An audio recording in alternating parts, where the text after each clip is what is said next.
for March, the Double Shots and Historic Plots Book Club, we read Cuba An American History by Ada Ferrer. This is a fast-moving history book that covers from 1500 all the way up through the present day.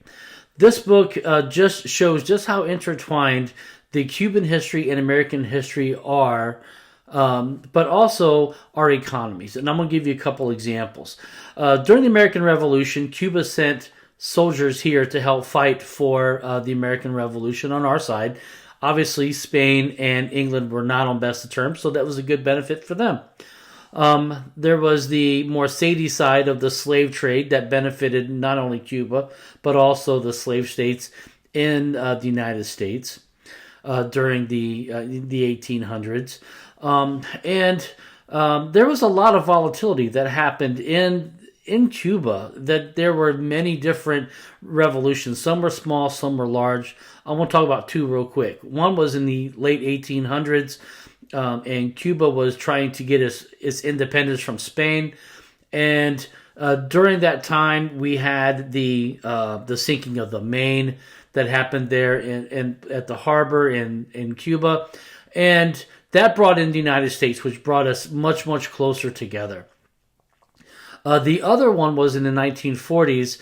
During this revolution, the people actually gained a constitution that gave them many different rights, and it allowed them to live a more prosperous life. That constitution, that revolution, gave the space for Batista, who was the president then / dictator. And then we have Fidel Castro, who during his revolution overtook Batista. And then we need to talk about the Bay of Pigs, that's a whole big topic all by itself.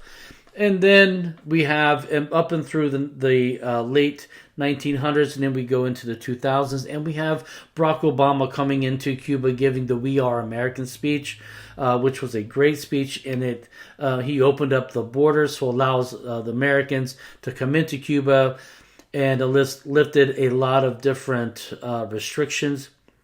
And then obviously when we hit President Trump, he reversed those. This book covers so much, and this was just some of the high topics that I picked from this review. This book I gave 4.5 stars. This is fantastic. It is written so well, and it's very accessible for anybody to read. Let me know, have you read this book? If you have, let me know what you thought about it down in the comments.